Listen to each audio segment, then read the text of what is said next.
datang kembali di day off kampung. Harusnya adalah day off 17, tapi karena ya tadi pulangnya jam 11.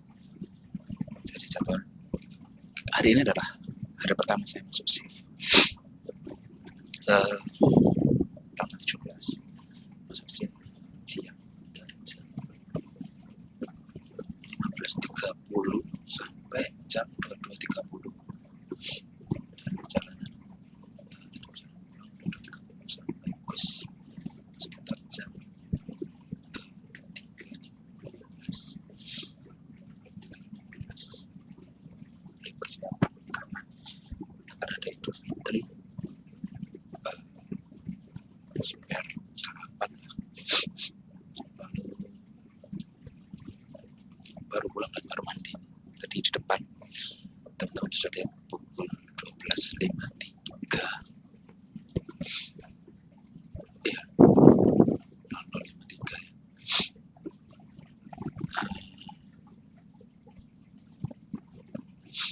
Cukup di mungkin di tahun 2024 atau 2025 aku juga sudah pernah merasakan shift seperti ini. Jadi 2 hari ya, 2 hari siang, 2 hari pagi, 2 hari malam, 2 hari libur.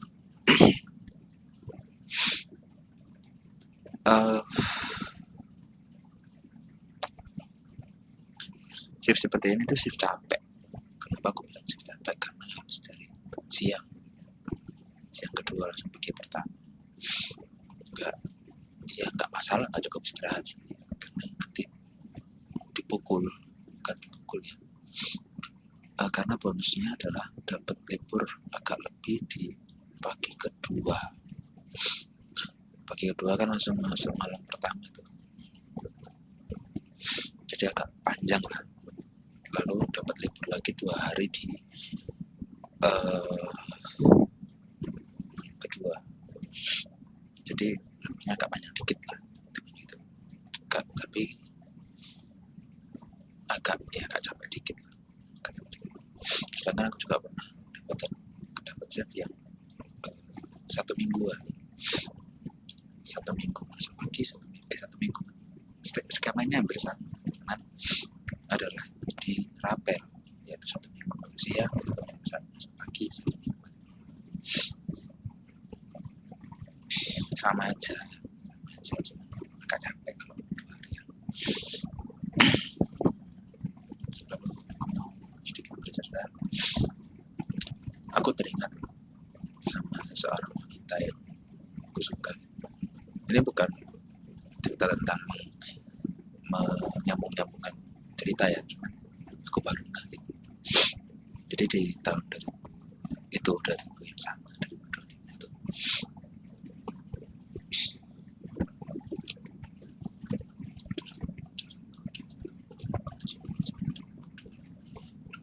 berarti sekitar di tahun 2020, sekitar segituan lah.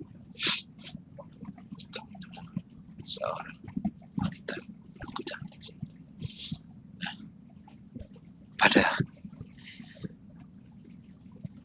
karena latar belakang cerita ini adalah aku teringat sebuah hewan gajah editif banget sama aku. Kembali ke cerita awal. Cewek itu tuh pernah ngidam kepingin ke taman safari. Oke, aku berikan waktuku untuk dia dengan cara adalah, seingatku itu adalah hari shift malamku terakhir. Itu berarti jam 10 malam, jam pagi, dan aku harus segera ke Malang menyebut dia untuk bukan mengajak dia sih, lebih tepatnya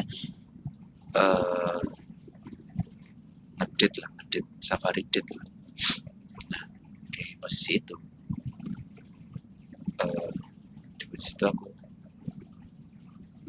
niat baikku untuk memberikan sebuah perjanjian tak tertulis berupa kenang-kenangan kecil, yaitu gantungan kunci berbentuk gajah.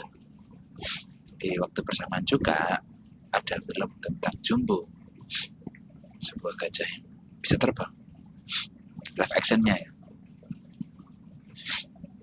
Namun beberapa pekan atau beberapa cerita yang sudah kulalui bersama dia yang naik turun, bahkan banyak turunnya daripada naiknya, aku melihat sebuah story yang dia upload itu di kita itu juga. Ternyata dia lebih suka pria yang dia memiliki orientasi cowok dari timur, gitu aja. Jadi lebih harusnya saya tidak akan menjelekkan orang timur ya, cuman dia punya orientasi ke sana. Berarti kan dia tidak suka saya dari awal.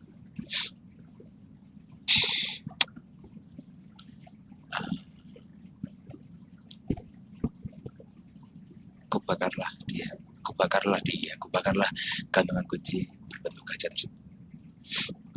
Ternyata sekarang saya berada di kota di mana gajah menjadi identik. Serba salah.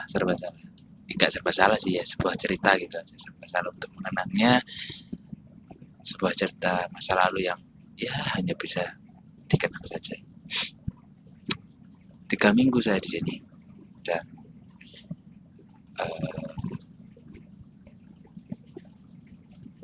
mungkin suatu hari nanti entah itu kapan, mungkin aku gak bakal ambil cuti, entah itu kapan gak tahu.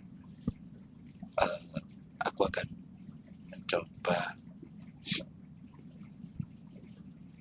berkunjung ke Y Campus, coba aja. Nanti di akhir ada cuplikan sebuah video TikTok ya seperti biasanya. Itu tentang Anissa, gajah kecil yang tidak menggemaskan. Gajah kecil yang tidak menggemaskan dong, kecil. Gajah kecil itu sudah besar. Ya, coba gimana pikirkan. Gajah sekecil itu adalah ukuran besar dari gajah-gajah lain, dari binatang lain. Dia berumur kecil tapi badannya sudah besar. Lalu aku bercerita tentang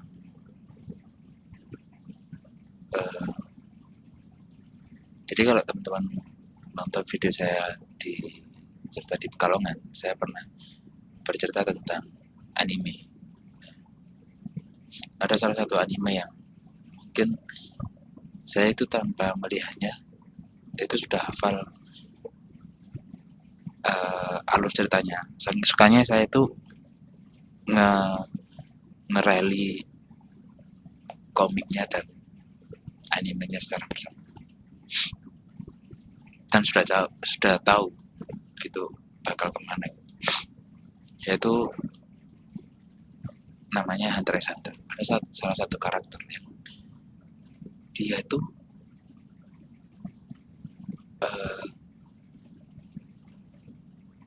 Douglas Dumore, seperti iklan rokok ya, Douglas Dumore. Dia itu Vitam namanya. Kekuatannya mengerikan, tapi dia itu sedikit dingin. Suka banget sama dia. Pokoknya di anime Hunter x Hunter itu ada dua karakter yang saya suka, yaitu Kuroro Receiver sama Veta. Di luar main karakter ya kayak Gon, Kurapika, Killua dan Ryu ya udahlah. Tapi pilihannya itu villain atau musuhnya itu. Terus itu saja sih yang saya sampaikan untuk kali ini. Kira-kira sudah ya itu 3 minggu lebih, menuju 3 minggu ya. Mungkin sudah 3 minggu karena saya datangnya di 27 ya, 27 bentar saya cek dulu.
Berarti aku sudah 18 hari menuju 3 minggu, belum 3 minggu, 3 mingguan, 3 minggu berapa? 3 hari, 21 hari.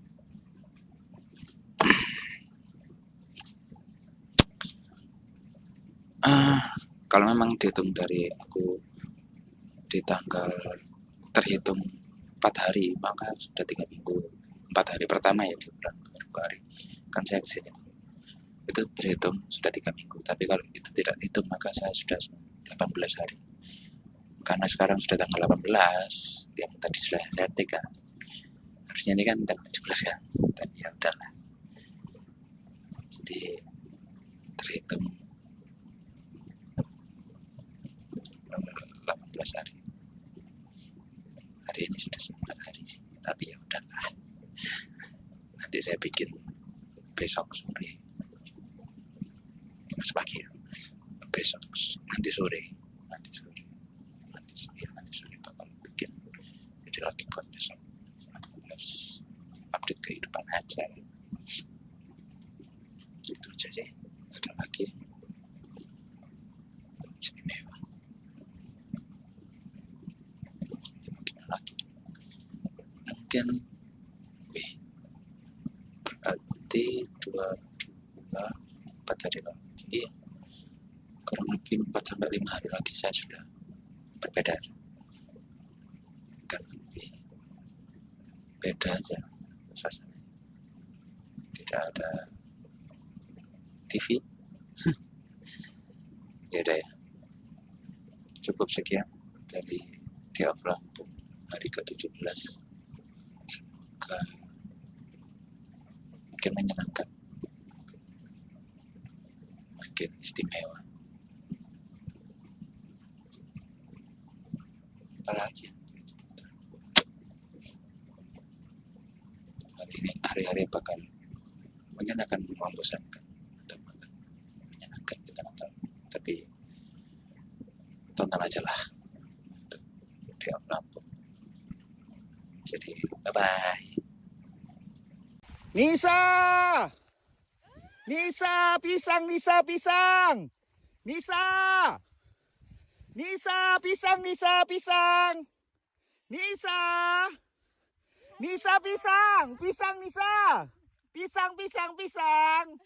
Nisa, sini nak,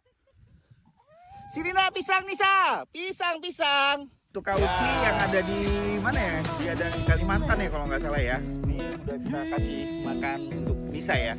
Jadi aku doain rezekinya lancar, sehat selalu.